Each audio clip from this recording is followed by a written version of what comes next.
అందరికీ వందనాలండి. అందరూ బాగున్నారు అనుకుంటున్నాను. ఇప్పటివరకు మనం ద్వితీయోపదేశకాండం 1-14 అధ్యాయాలు చదువుకున్నాం. ఈ 14 అధ్యాయాల్లో కూడా మోషే తాను చనిపోయే ముందు, ఇజ్రాయేలీలు వాగ్దాన దేశానికి వెళ్ళబోయే ముందు ఈ కొత్త తరం ఇజ్రాయేల్ అందరికీ కూడా దేవుడి ఆజ్ఞలు బోధించుకుంటా వస్తున్నాడు. వాళ్ళకి దేవుడి గురించి మోషే ఆఖరి ప్రసంగం చేస్తున్నాడు అని మనం చదువుకుంటా వస్తున్నాం. ఇజ్రాయేళ్ల ప్రయాణం గురించి, దేవుడి యొక్క గొప్పతనం, ఆయన ఎడల కలగాల్సిన భక్తి, ఆయన అంటే ఉండాల్సిన భయం, ఇవన్నీ కూడా మోషే బోధించుకుంటా వస్తున్నాడు. ఈరోజు మనం ద్వితీయోపదేశకాండం 15వ అధ్యాయం నుండి చదువుకుంటా వెళ్దాం.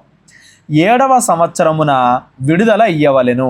7వ సంవత్సరం, ప్రతి విశ్రాంతి సంవత్సరం 7 సంవత్సరాలకు ఒకసారి ఎవరెవరైతే అప్పులు తీసుకున్నారో వాళ్ళందరూ కూడా అప్పుల నుండి విడుదల పొందుతారు. ఇజ్రాయేల్ అన్న వాళ్ళలో ఎవరో కూడా ఇంకా పేదవాళ్ళు, అప్పు చేసిన వాళ్ళు అన్నవాళ్ళు ఎవరో కూడా ఉండకూడదు 7వ సంవత్సరం నాటికి అనేది మనం ముందు అధ్యాయంలో లేవీకాండంలో కూడా చదువుకున్నాం. ఇక్కడ ద్వితీయోపదేశకాండంలో ఈ కొత్త తరం వాళ్ళకి మోషే మరలా గుర్తు చేస్తున్నాడు. 50వ సంవత్సరం సునాద సంవత్సరం అది వేరు, భూమి మొత్తం కూడా విడుదల, ఎవరు అమ్మిన భూమి వాళ్ళకి మరలా రిటర్న్ వచ్చేది అనేది అది వేరు. ఇది 7వ సంవత్సరం.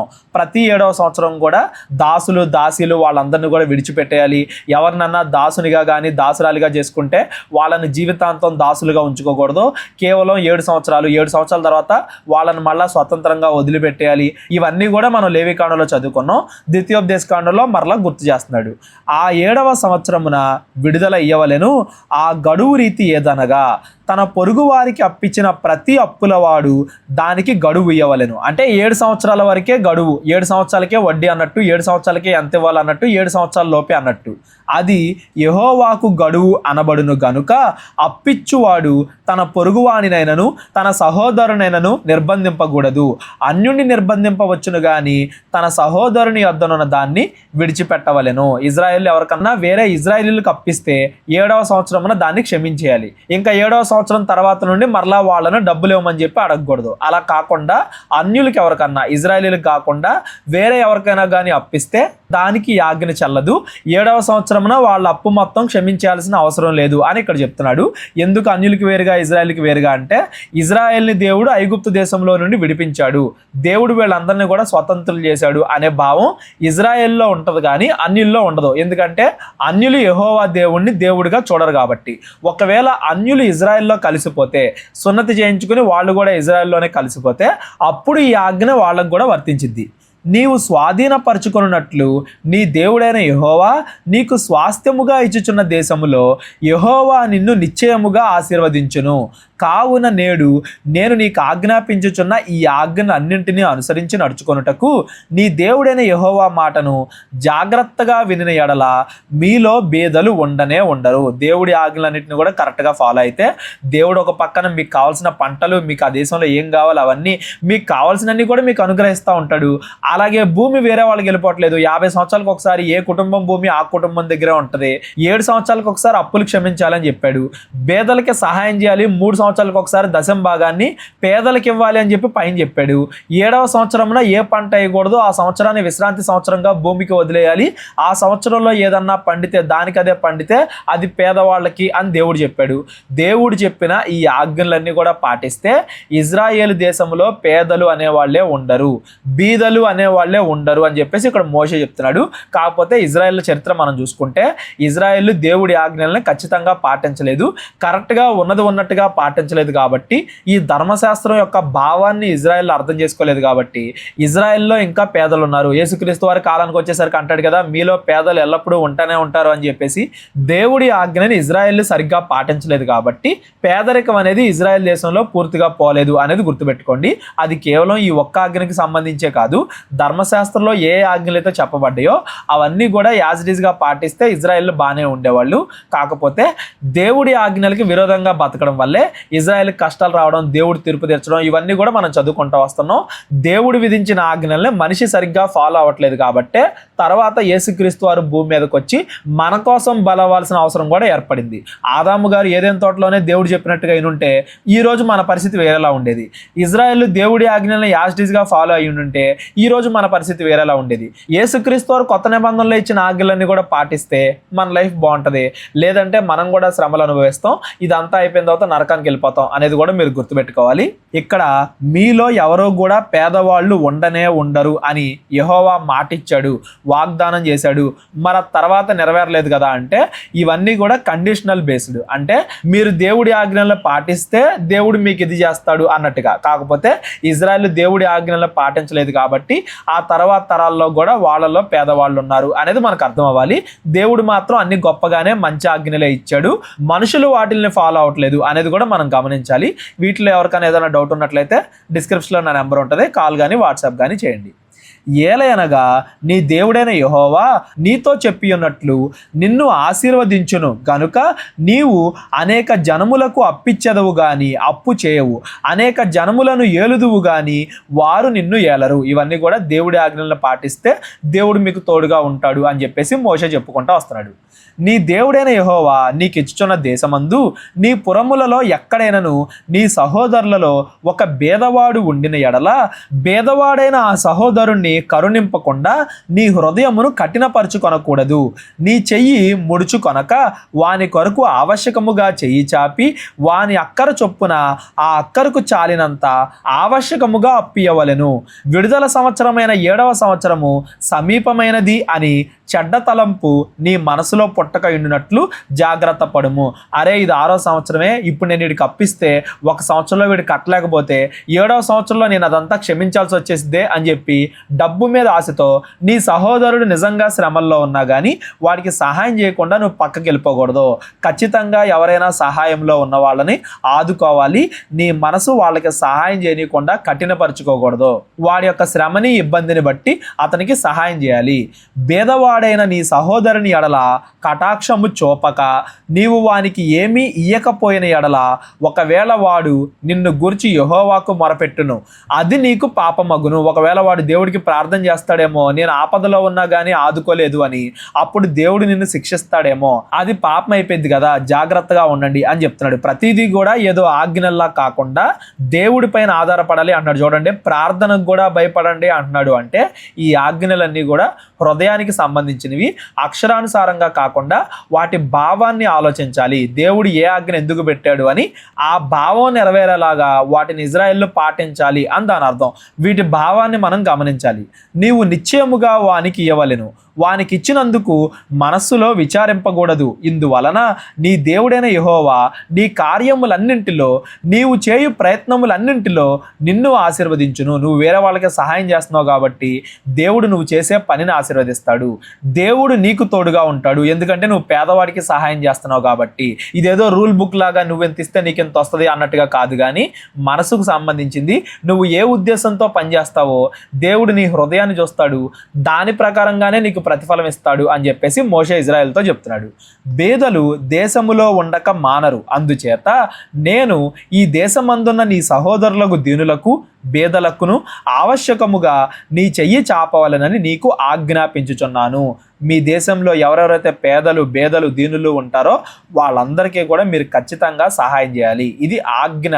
నీ సహోదరుల్లో హెబ్రీడే గాని హెబ్రీయురాలే గాని నీకు అమ్మబడి 6 సంవత్సరములు నీకు దాస్యము చేసిన ఎడల 7వ సంవత్సరమున వాణ్ణి విడిపించి నీ యొద్ద నుండి పంపివేయవలెను. ఇజ్రాయేలీలే ఎవరైనా కానీ దాసులుగా ఉంటే 7వ సంవత్సరమున వాళ్ళని స్వతంత్రులు చేయాలి. దాసుల్ని ఎలా స్వతంత్రులు చేయాలి, అసలు ఎప్పుడెప్పుడు దాసులుగా చేసుకోవచ్చు, ఎప్పుడెప్పుడు చేసుకోకూడదు, ఆ దాసులకి ఉండవలసిన హక్కులేంటి, ఆ దాసుల్ని మీరు ఎలా శిక్షించకూడదో హింసించకూడదు, ఒకవేళ దాసులు నీ దగ్గరే జీవితాంతం ఉంటాను అంటే అప్పుడు ఏం చేయాలి, ఇవన్నీ కూడా లేవికాండలో మనం చదువుకున్నాం. ఇంకా ఎక్కువ క్లారిటీ కావాలంటే ఆ లేవికాండలో మనం చదువుకున్నవి ఒకసారి గుర్తెచ్చుకోండి, లేదా ఆ వీడియోలు మళ్ళీ ఒకసారి వినండి. అయితే వానిని విడిపించి నీ యొద్ద నుండి పంపివేయునప్పుడు నీవు వట్టి చేతులతో వాడిని పంపివేయకూడదు. నీవు ఐగుప్తు దేశంలో దాసుడివై ఉన్నప్పుడు నీ దేవుడైన యెహోవా నిన్ను విమోచించినని జ్ఞాపకము చేసుకొని నీ మందలోను నీ కళ్ళములోను నీ ద్రాక్షగానుగలోను కొంత ఆవశ్యకముగా వానికి ఇవ్వవలెను. ఇజ్రాయేలీలు బానిసత్వంలో నుండి విడిపింపబడి ఐగుప్తు దేశంలో నుండి వచ్చేటప్పుడు దేవుడు ఎలా అయితే ఇజ్రాయేల్ చేత వీళ్ళకి కానుకిప్పించాడో ఇజ్రాయేలీలు కూడా వాళ్ళ మధ్య నుండి ఎవరన్నా దాసులు వెళ్ళిపోతుంటే వాళ్ళకి ఖచ్చితంగా సహాయం చేయాలి. 7వ సంవత్సరమున వాళ్ళని విడిపించాలి, విడిపించేటప్పుడు వాళ్ళకి ఎంతో కొంత సహాయం చేయాలి. నీ దేవుడైన యెహోవా నిన్ను ఆశీర్వదించి నీకు అనుగ్రహించిన దానిలో కొంత వానికి ఇయ్యవలెను. ఆ హేతువు చేతను నేను ఈ సంగతి నేడు నీకు ఆజ్ఞాపించుచున్నాను. ఇది కూడా ఆజ్ఞ, మీరు అందరూ కూడా గుర్తుపెట్టుకోవాలి, దాని ప్రకారంగా ప్రవర్తించాలి. అయితే నీ యొద్ద వానికి మేలు కలిగినందున నిన్నును నీ ఇంటి వారును ప్రేమించుచున్నాను గనుక నేను నీ ఇంటి యొద్ద నుండి వెళ్ళిపోనని అతను నీతో చెప్పిన ఎడల, ఇదిగో మా యజమాని బాగా చూసుకుంటున్నాడు, మమ్మల్ని మంచిగా పోషిస్తున్నాడు, మంచిగా చూసుకుంటున్నాడు, మేము ఇక్కడే ఉంటాము, ఇక్కడే పనిచేస్తాము అని చెప్పి దాసులు ఇష్టపూర్వకంగా ఉంటాను అంటే నీవు కుదురును పట్టుకొని తలుపులోనికి దిగునట్లుగా వాని చెవికి దాన్ని గుచ్చవలెను. ఆ తరువాత అతడు నిత్యము నీకు దాసుడై ఉండును. అలాగునే నీవు నీ దాసికిని చేయవలెను. ఎవరన్నా దాసులు కానీ దాసీలు కానీ మేము ఇక్కడే ఉంటాము, ఇక్కడే పనిచేస్తాము 7 సంవత్సరాల తర్వాత కూడా అని అంటే వాళ్ళని ఎలాగ వాళ్ళ ఇంట్లోనే పనిచేసేలాగా చేయాలి అనేది దేవుడు ముందద్దెల్లో కూడా చెప్పాడు. వాళ్ళు లేవీల దగ్గరికి వెళ్ళాలి, యాజకుల దగ్గరికి వెళ్ళాలి, అక్కడ ఏవే కార్యక్రమం చేయాలి, వాళ్ళ శరీరం మీద వీళ్ళు మా దగ్గరే పనిచేస్తారు అంటానికి గుర్తు ఎలా పెట్టాలి, ఇవన్నీ కూడా దేవుడు చెప్పాడు. అదంతా కూడా ఇక్కడ మరలా గుర్తు చేస్తున్నాడు. వానిని స్వతంత్రముగా పోనిచ్చుట కష్టమని నీవు అనుకొనకూడదు. ఏలయనగా వాడు 6 సంవత్సరములు నీకు దాస్యము చేసినందున జీతగానికి రావాల్సిన 2 జీతముల లాభము నీకు కలిగెను. అలాగైతే నీ దేవుడైన యెహోవా నీకు చేయు వాటన్నింటి విషయములో నిన్ను ఆశీర్వదించును. కావాలని నువ్వు నీ దాసులు నీ దగ్గర ఉంచేసుకోకూడదు. ఒకవేళ వాళ్ళే ఇష్టపూర్వకంగా ఉంటాను అంటేనే వాళ్ళని ఉండనివ్వాలి. ఎందుకంటే వాళ్ళు ఆల్రెడీ కూడా 6 సంవత్సరాలు మీ దగ్గర పనిచేశారు కాబట్టి మీ హృదయాన్ని బట్టే దేవుడు మిమ్మల్ని ఆశీర్వదిస్తాడు అని చెప్పేసి కూడా ఇక్కడ చెప్తున్నాడు. నీ గోవుల్లోనేమి నీ గొర్రె మేకల్లోనేమి తొలుచూలు ప్రతి మగదానిని నీ దేవుడైన యెహోవాకు ప్రతిష్ఠించవలెను. నీ కోడెలలో తొలుచూలు దానితో పని చేయకూడదు. నీ గొర్రె మేకల్లో తొలుచూలు దాని బొచ్చు కత్తిరింపకూడదు. యెహోవా ఏర్పరచుకొని స్థలమున నీవును నీ ఇంటి వారును నీ దేవుడైన యెహోవా సన్నిధిని ప్రతి సంవత్సరము దాన్ని తినవలెను. దానిలో లోపము అనగా దానికి కుంటితనమైనను గుడ్డితనమైనను మరి ఏ లోపమైనను ఉండిన ఎడల నీ దేవుడైన యెహోవాకు దాన్ని అర్పింపకూడదు. జింకను దుప్పిని తినట్లు నీ పురములో పవిత్ర అపవిత్రులు దాన్ని తినవచ్చును. వాటి రక్తమును మాత్రము నీవు తినకూడదు. నీళ్ల వలె భూమి మీద దాన్ని పారవేయవలెను. ఏదైనా కానీ తొలిచూలుది ఉందంటే దాన్ని ఎలా విడిపించాలి, దాన్ని ఎలా బలివ్వాలి, ఇవన్నీ కూడా మనం ముందద్దెల్లో మాట్లాడుకున్నాం. ప్రతి తొలిచూలు దాన్ని దేవుడికి అర్పింపాలి. ఒకవేళ అర్పింపలేనివైతే లేదా మనుషుల్లో మొదట పుట్టిన వాళ్ళైతే వాళ్ళకు బదులుగా వెలచెల్లించాలి. అది యెహోవాది. ఇజ్రాయేలీని దేవుడు ఐగుప్తు దేశంలో నుండి విడిపించేటప్పుడు వాళ్ళ తొలిచూలు సంతతి వాళ్ళందరినీ కూడా కాపాడాడు. తొలిచూలు వాళ్ళని దేవుడు తీసుకుని వాళ్ళని బట్టి మిగతా ఇజ్రాయేల్ అందరినీ కూడా రక్షిస్తున్నాడు అంటానికి ఇదంతా కూడా గుర్తు. ఇవి కూడా మనం ముందద్దెల్లో మాట్లాడుకున్నాం. మరలా ఇక్కడ దేవుడు గుర్తు చేస్తున్నాడు. ఇందులో ఉన్న ప్రతిదాన్ని కూడా యేసుక్రీస్తు వారు కొత్త నిబంధనలో రెఫరెన్స్ చేశారు. ఇదిగో బేదలు మీతోనే ఉంటారు ఎప్పుడు కూడా, వాళ్ళని మీరు క్షమించాలి. దేవుడు మిమ్మల్ని క్షమిస్తున్నప్పుడు మీరు మీ దగ్గర ఉండే వాళ్ళని క్షమించకపోతే ఎలాగా?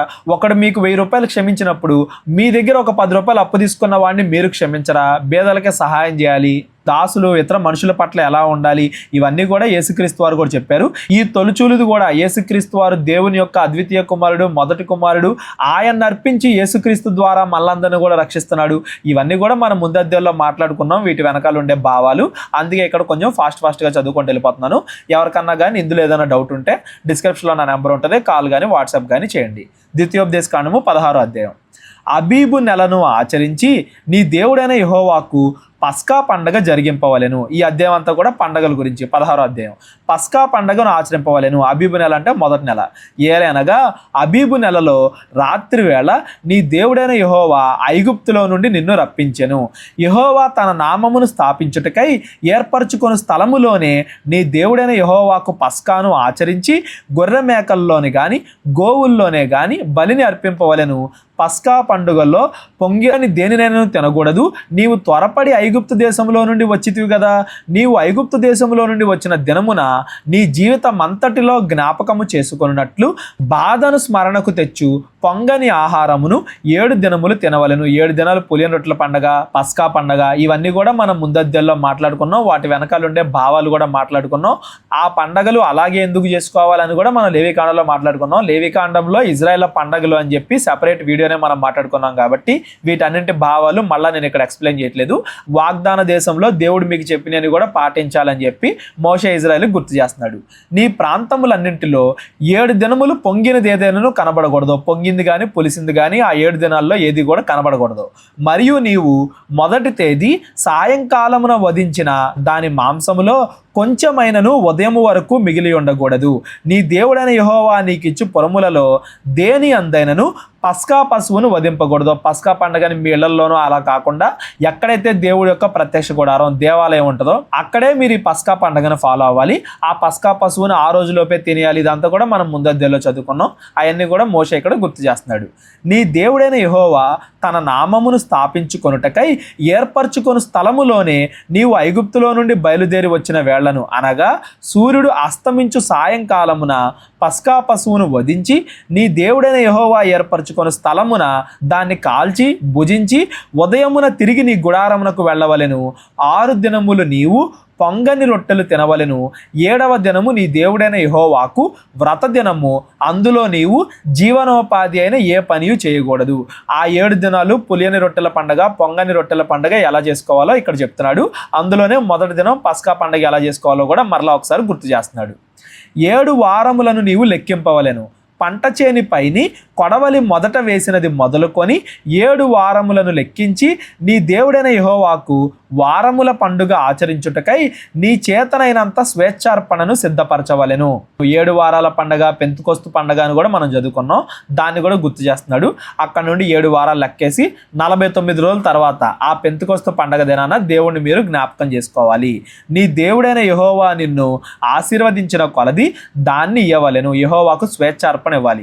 అప్పుడు నీవును నీ కుమారుడును నీ కుమార్తెయు నీ దాసుడును నీ దాసియు నీ గ్రామములో ఉన్న లేవీయులను నీ మధ్యనున్న పరదేశులను తల్లిదండ్రులు లేని వారును విధవరాండ్రును నీ దేవుడైన యెహోవా తన నామమున స్థాపించుకొనుటకై ఏర్పరచుకున్న స్థలమున నీ దేవుడైన యెహోవా సన్నిధిని సంతోషింపవలెను. ఆ రోజు ఏవేవైతే అర్పణలన్నీ కూడా ఇవ్వాలి, దేవుడి గురించి జ్ఞాపకం చేసుకోవాలి. నీవు ఐగుప్తులో దాసుడివై ఉండిన సంగతిని జ్ఞాపకము చేసుకొని ఈ కట్టడలను ఆచరించి జరుపుకొనవలెను. కృతజ్ఞతాపూర్వకంగా పశ్చాత్తాప దినాలు, దుఃఖ దినాలు అయిపోయిన తర్వాత ఎలా చేసుకోవాలో ఇవన్నీ కూడా మనం లేవికాండలో మాట్లాడుకున్నాం. మోషే ఈ కొత్త తరం వాళ్ళు కాబట్టి వీళ్ళు వాగ్దాన దేశంలోకి వెళ్ళిన తర్వాత వీటన్నిటిని కూడా పాటించాలి కాబట్టి వాళ్ళందరికీ కూడా ఇవన్నీ కూడా గుర్తు చేస్తున్నాడు. నీ కళ్ళములో నుండి ధాన్యమును నీ తొట్టెలో నుండి రసమును సమకూర్చినప్పుడు పర్ణశాలల పండగను 7 దినములు ఆచరింపవలెను. ఈ పర్ణశాలల పండగ, గుడారాల పండగ ఇది కూడా మనం మాట్లాడుకున్నాం.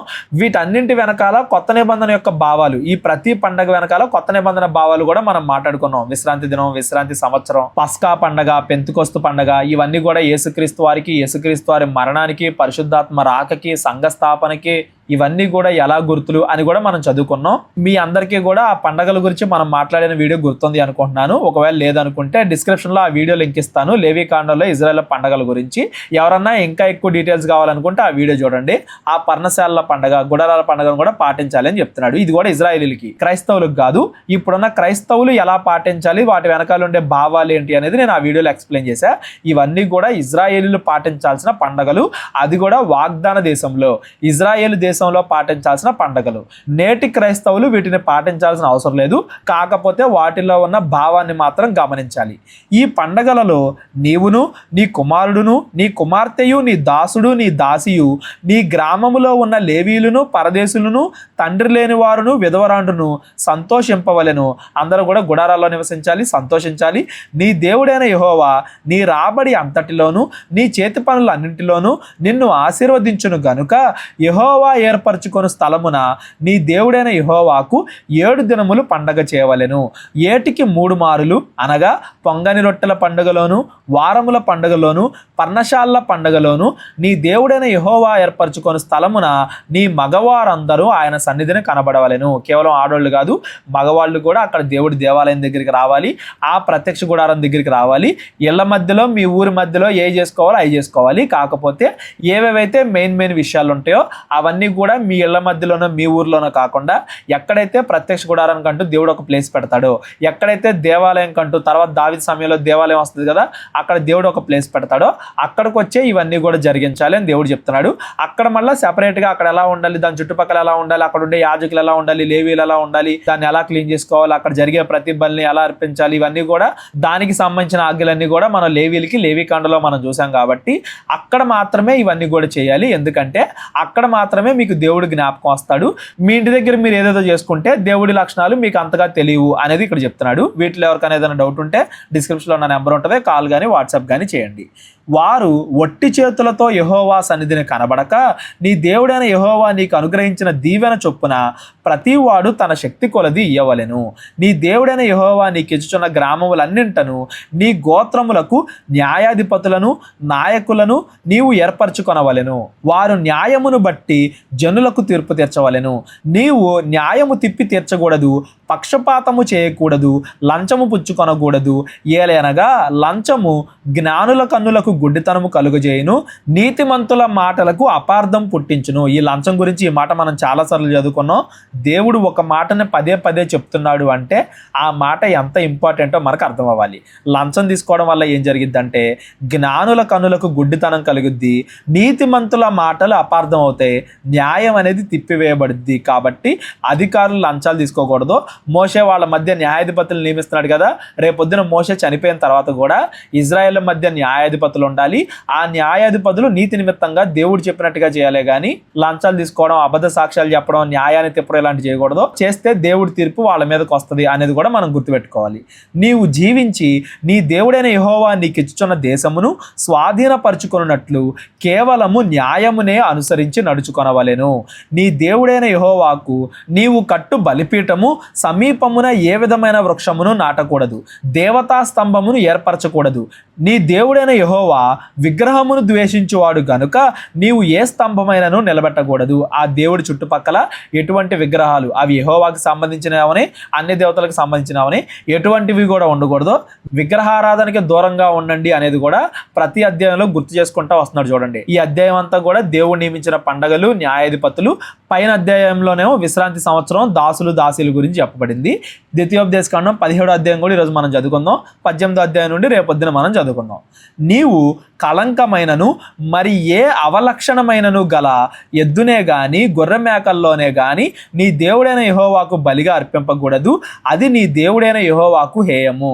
ఏదైతే బలిగా అర్పిస్తారో దానికి ఏ కళంకము ఉండకూడదు. కుంటిదో, గుడ్డిదో, కాలు ఇరిగిందో, ఎముకిరిగిందో అలాంటి ఏ అవలక్షణాలు లేనిది మాత్రమే ఎక్కడ బలి అర్పించినా కానీ అలా చూసుకోవాలి. ఎందుకంటే యేసుక్రీస్తు వారిలో ఏ పాపము లేదు గనకే ఆయన మన బదులుగా చనిపోవడానికి అర్హుడు అన్నట్టుగా ఆత్మ సంబంధమైన విషయాన్ని తెలియజేయడానికి శరీర సంబంధంగా ఎటువంటి మచ్చ కలంకము లేనిదాన్నే మీరు బలిగా అర్పించాలి అని చెప్పి చెప్తున్నాడు. నీ దేవుడైన యెహోవా నిబంధనను మీరి ఆయన దృష్టికి చెడ్డదాన్ని చేయుచు నేనిచ్చిన ఆజ్ఞకు విరోధముగా అన్య దేవతలకును అనగా సూర్యునికైనను చంద్రునికైనను ఆకాశ నక్షత్రముల్లోని దేనికైనను నమస్కరించి మొక్కు పురుషుడే గాని స్త్రీయే గాని నీ దేవుడైన యెహోవా నీకు ఇచ్చుచున్న నీ గ్రామముల్లో దేని అందైనను నీ మధ్య కనబడినప్పుడు అది నీకు తెలియబడిన తరువాత నీవు విని బాగుగా విచారణ చేయవలెను. అది నిజమైన ఎడల అనగా అట్టి హేయ క్రియ ఇజ్రాయేలీల్లో జరిగి ఉండుట వాస్తవమైన ఎడల ఆ చెడ్డ కార్యమును చేసిన పురుషుణ్ణి గాని స్త్రీని గాని నీ గ్రామముల వెలుపలికి తీసుకొని పోయి రాళ్లతో చావగొట్టవలెను. 2-3 సాక్షుల మాట మీదనే చావతగిన వానికి మరణశిక్ష విధింపవలెను. ఒక్క సాక్షి మాట మీద వానికి విధింపకూడదు. వాని చంపుటకు మొదట సాక్షులను తరువాత జనులందరినూ వాని మీద చేతులు వేయవలెను. అట్లు నీ మధ్య నుండి ఆ చెడుతనమును పరిహరింపవలెను. విగ్రహారాధన చేసిన వాళ్ళు, కనానీల ఆచారాల్లో ఉండేవాళ్ళు, వాళ్ళందరి గురించి ఇప్పటికే మనం చాలాసార్లు మాట్లాడుకున్నాం. విగ్రహారాధన ద్వారా వాళ్ళు చేసే చెడ్డ కార్యాల్లోకి ఇజ్రాయేలీలు కూడా కలవకూడదు అనే ఉద్దేశంతో విగ్రహారాధన మీద ఎంత కఠినంగా దేవుడు ప్రతి చోట కూడా గుర్తు చేసుకుంటూ వస్తున్నాడు. విగ్రహారాధనకు సంబంధించిన వాటికి ఇజ్రాయేలు దూరంగా ఉండాలి. హత్యకు హత్య, వ్యాజ్యమునకు వ్యాజ్యము, దెబ్బకు దెబ్బ, నీ గ్రామములలో వివాదములు పుట్టగా వీటికి భేదము కనుగొనుటకు నీకు సాధ్యము కాని ఎడల నీవు లేచి నీ దేవుడైన యెహోవా ఏర్పరచుకొని స్థలమునకు వెళ్ళి యాజకులైన లేవీలను ఆ దినముల్లో ఉండు న్యాయాధిపతిని విచారింపవలెను. వారు దానికి తగిన తీర్పు నీకు తెలియజెప్పుదురు. ఎక్కడైనా కానీ ఏదన్నా గొడవ జరిగి అక్కడికక్కడ అది సాల్వ్ అవ్వకపోతే అప్పుడు అందరికీ కలిపి ఇజ్రాయెల్ అన్ని గోత్రాలకు కలిపి యెహోవా స్థలం ఉంటుంది కదా, ఆ ప్రత్యక్ష గుడారం, దేవాలయమో, ప్రధాన యాజకుడు ఉండే ప్లేసు, అక్కడికి దాన్ని తీసుకురావాలి. ఆ న్యాయాధిపతి ఎవరైతే ఉంటారో వాళ్ళు దానికి తగిన తీర్పు చెప్పాలి. వాళ్ళు దేవుణ్ణి అడుగుతారు, దేవుడు వాళ్ళ ద్వారా చేయిస్తాడు అంటానికి గుర్తు అనమాట. యెహోవా ఏర్పరచుకొను స్థలమున వారు నీకు తెలుపు తీర్పు చొప్పున నీవు జరిగించి వారు నీకు తేటపరచు అన్నింటి చొప్పున తీర్చుటకు జాగ్రత్త పడవలెను. వారు నీకు తేటపరచు భావము చొప్పున వారు నీతో చెప్పు తీర్పు చొప్పున నీవు తీర్చవలెను.